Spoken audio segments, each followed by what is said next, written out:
Welcome back to New Zealand. We are continuing on an adventure that has started a couple days ago.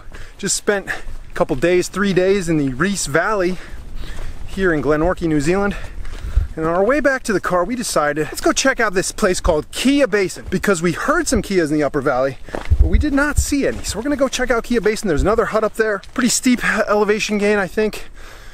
But you know, Sam had a V energy drink this morning, and she is feeling like another 3 or 4 hours of elevation gain is gonna do her some good. So I'm gonna head up and see what we can get into in Kea Basin. I almost forgot to mention, we need to cross the Rees River. So it depends on how deep and fast that is, of whether we get to the other side to even start the ascent to Kea Basin. Let's go see.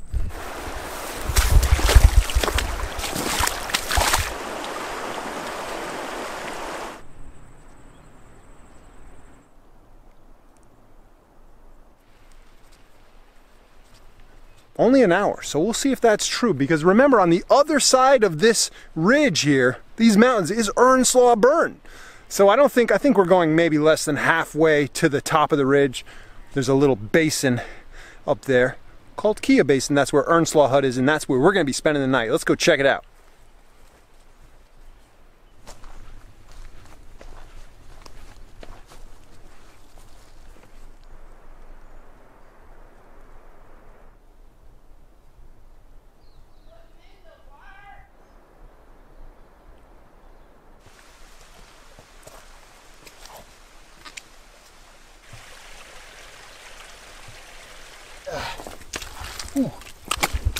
Well, been going for about an hour. Not quite there yet, but I think we're getting close. And we've got a bunch of down trees up here. I would not want to come through this section on a windy, rainy day, because that might be your last day.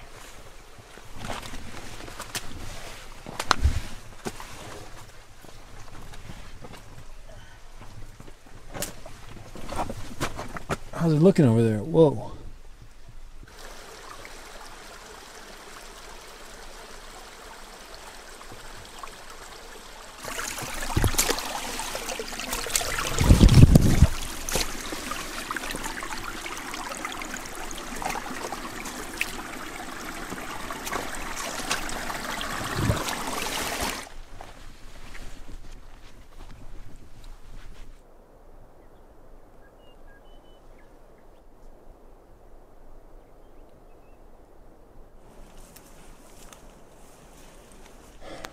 Rock Bivvy, Earnslaw Hut.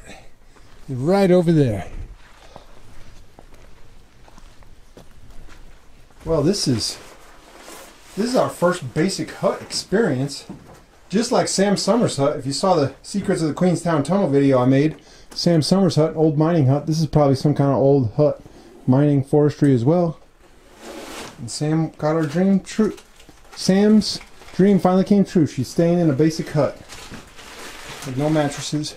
But this is the difference. Some of these basic huts are $5 a night. This one happens to be free. So the difference between $15 and free is pretty evident. Don't see any firewood. They do have a chimney. Woo! Sam is gonna tear this thing down before we leave. She is really just getting into the snacks so violently that she knocked my bag over.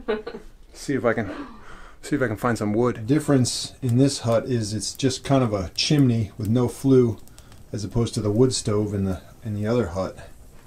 So it's not probably going to put out that much heat. So in any of these huts, it's kind of an unspoken rule that, like, whatever firewood you use, you gather an equal amount. And in this case, the firewood's under the shed to keep it dry.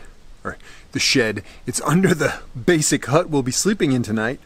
But so, yeah, like probably tomorrow morning I'll gather about what I used in wood and stick it under there for the next person to use. Same goes at the other place. Any hut that you stay at, you want to clean it, keep it clean for the next person, and restock whatever you use, like firewood. Getting ready to enjoy some dinner here, and I was so busy getting the fire started I have not taken my wet boots and socks off, so I'm gonna have to do that now. In case you guys were wondering what we've been eating for dinner, it is ramen noodles, shin ramen, kimchi. Same goes with the kimchi because it's less spicy. And we got the Torpedo 7 stove. It's kind of like our MSR wind burner back home, but not quite as efficient, but still good enough.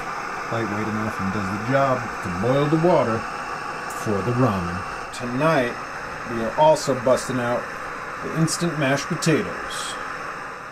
Well, good morning from the Earnslaw Hut here on the way to Kea Basin in the shadow of Mount Earnslaw, overlooking the beautiful lower Rees Valley here. It was an interesting night.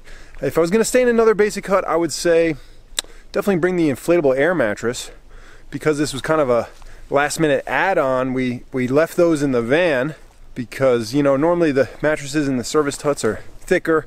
These are wood planks covered in burlap, so, you know, not as comfortable. But all in all, not a bad night. I did get some sleep, restocked the firewood up for the next people, and I just wanted to show you where we get the water here. The water source here is truly stunning, and it's way better than just the rain collection tanks that we see at the other huts that we've been at so far.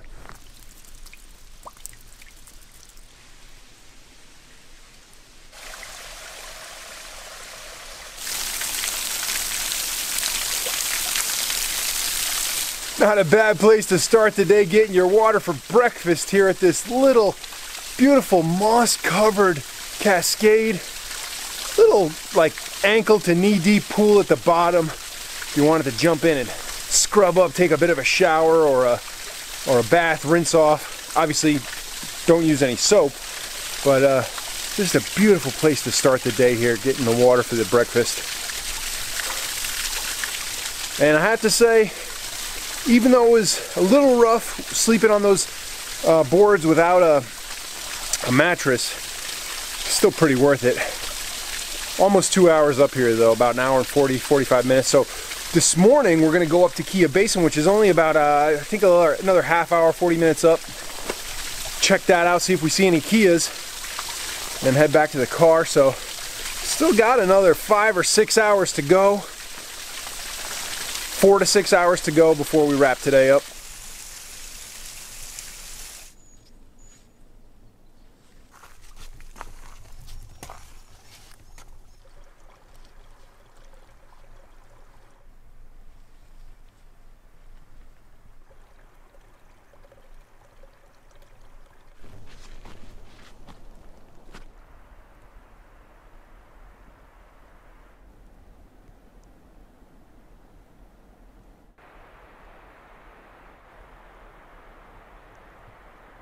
Kea Basin.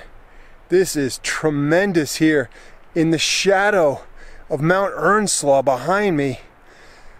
Waterfalls flowing, the back of the Earnslaw Glacier, overlooking the Rees Valley here, the Rees River that we crossed yesterday afternoon to get up here.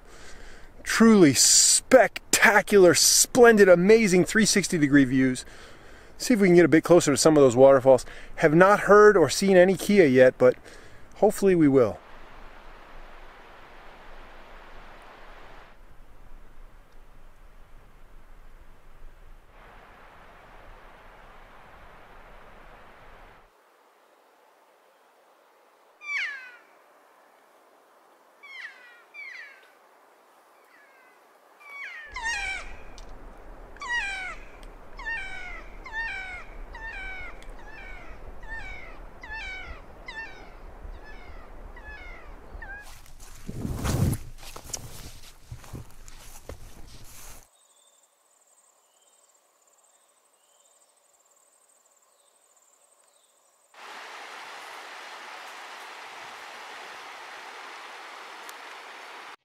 Infamous.